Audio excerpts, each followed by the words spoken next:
Hey folks, it's Robin Robbins here, founder of technologymarketingtoolkit.com. I'm here with Darren Swan, who's the channel chief of Todyl. Hello all. Yes, and I'm very excited today. We were talking prior to getting ready for this interview, and I want to make sure I get this right, because you said you have a way that MSPs can make themselves basically invisible to hackers, not only themselves, but their clients, make them completely and totally invisible to hackers. So enough with all this setting up 200 different tools and alerts and locks on the door and everything.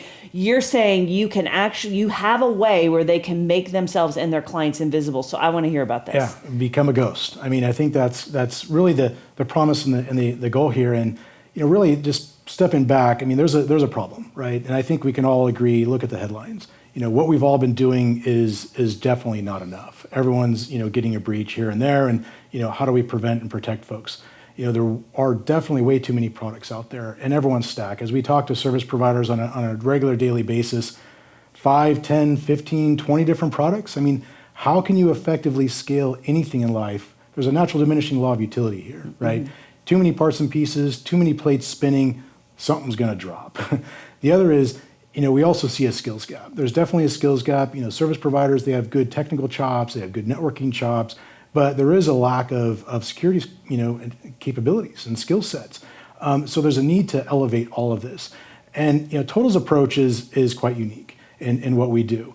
So, think of it as, it's a new network, right? This is unifying networking and security into a single platform. And so we're effectively creating a virtual environment. So if you think of it as a house, we're basically creating a replication or a new home environment that's separate from the physical, that exists separate from the existing architecture of the home, but it's now allowing you to have access to it anywhere and everywhere, and it doesn't have a street address. Mm-hmm. So the hackers can't see it. Mm-hmm. They can't go knock on the Office 365 door because you've locked Office 365 down to only be accessible in this new virtual home that you operate, or Google Apps, or Slack, or your PSA or RMM. You can make those only accessible within this new virtual home that's abstracted from your physical street address. There's no street address in this new virtual home. They can't go find it out there in the wild. So how's it different? Because, so when I think about it, and I'm not technical, so this might be a really dumb question, but if I have all my security tools around me and they're in a physical network, or some are in the cloud, some are physical, it's kind of like, so you're saying you bundle that all up and you're creating a new environment that is completely invisible, and you're operating out of that. Correct. Okay. So we have what we call the Secure Global Network. Okay. It embraces Forrester's 4 Zero Trust principles and Gartner's SASE model, Secure Access Service Edge, and a variety of other things. But you effectively, that physical office network that you've been operating forever, now only can communicate through this new virtual office. Okay. That is it. And that virtual office, that new cloud-based network you're operating, our Secure Global Network, it's invisible. It doesn't exist to the internet. Mm-hmm. It only exists to the users that have that special key, that have that agent on their device that says, hey, I'm Darren's machine. I go to the local coffee shop. I disappear from that network. That local coffee shop can't see me, can't see anything I'm doing. But since I'm Darren with the special key, I get access to the company's network, even though I'm not in the office physically. Okay. So it's an everywhere network with the always-on security, and the security elements. It's quite, so when I talked about the security tools stack, there's a stack bloat going on, a lot of security products in the market. We're consolidating those into this unified networking and security platform. So the next gen firewall, you don't need metal anymore. I was going to say, what does this replace then? So it replaces the firewall, replaces DNS filtering, it replaces the need for VPN tools. No more VPNs, no more VPN headaches, no more allowing the end user to decide whether or not they're going to turn it on or not. It's always on security wherever I go. And it's just built into the fabric. So one of the zero trust networking principles from Forrester is isolation and segmentation as well. Mm-hmm. So we have the invisible office network in the cloud, right? But then if Darren's got access to it, I can only get access to one room inside that virtual office, because I am only authorized. So we have a cool technology called LAN Zero Trust that then isolates and segments users and apps from each other. So Darren's part of the sales department. The sales department can only get access to the multifunctional printer in the office or out of the office. Okay. Or if the accounting department goes home to work, they can only get access to the QuickBooks system while they're remote, and then maybe forcing two-factor authentication to validate it is who they say they are before they get access to the QuickBooks system. So there's all these policies and isolations and controls because you're operating your own cloud-based network that is separate and segregated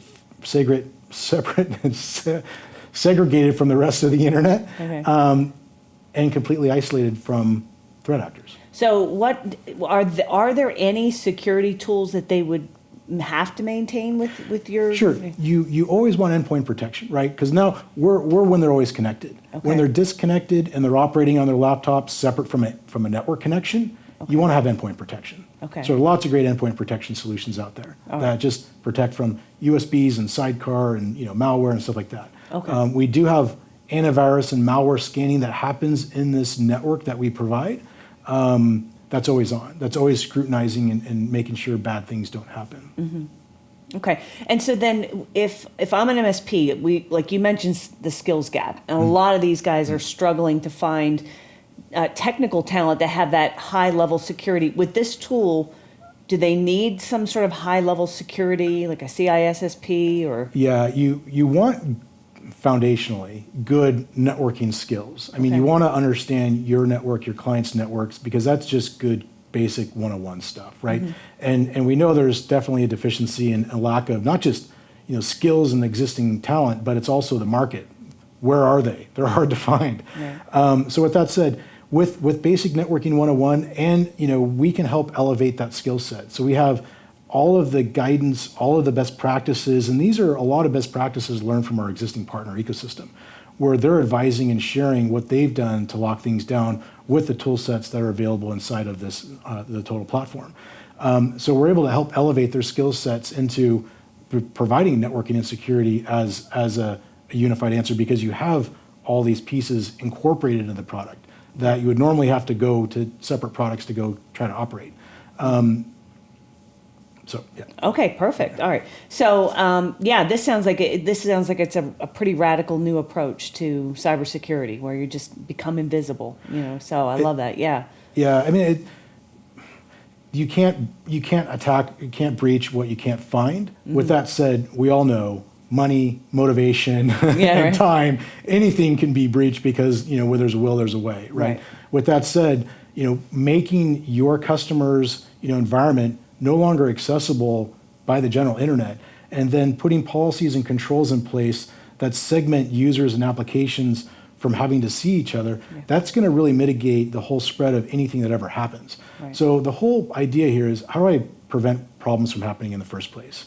And what we see, partners, when they're leveraging Total and leveraging the full suite of what we do, they're able to achieve pretty massive scale in providing secure IT services, not just IT services, but IT services that are secured, and they're able to hit 1,000 devices, up to 1,300 devices per headcount. Wow. In their business. So we're talking, an MSP that's got 3 employees that manages 3,600 devices. And they're charging the same amount that everybody else here is, right? But they don't have the headcount because they don't need it, because now they're in a preventative model, in a preventative mode, where they're seeking to stop problems from actually happening. So you think of the VPN tickets, the firewall tickets, this doesn't work and that doesn't work tickets, those begin to go away because now Darren, as a user entering into my customer's invisible network, you've established policies and controls on what Darren can do or not do, what Darren has access to or doesn't have access to. When I go to my house and I use my home network that has who knows how many scary IoT devices there, those devices can't see me and I can't see them when I'm on my work computer working from home doing things. So this is a cool thing, that service providers get, is they're the network now, and now they have all these enterprise-grade security controls that they can policy-base, contain, and control, and then isolate Office 365 and Slack and all these third-party tool sets to only become available within this customer's secure global network. Okay. I love it. Yeah. Now, if someone wanted to learn more about this solution, see it, where do they go? Yeah. So go to go.todyl, TODYL.com/Robin. And what we're doing with our partners and prospective partners here, and we have limited of first 30 folks that come in, is we're going to get you a personalized consultation on how to lock down your own MSP, right? So we're going to go through all the products. What do you use for PSA? What do you use for RMM? What are you using for your financial systems? What systems do you need in order to operate? And we're going to pull down, a strategy on how you can go isolate that and protect your MSP. And then we'll look at some of your clients and how we can help apply the same methods to those customers. So it's a free consultation. First 30 folks that come, sign up, we'll get that consultation on the calendar. All right, go.todyl.com/Robin, Yep. and go check it out. We'll have the link right below this video as well. Thanks, I appreciate Cool. it. Thank you.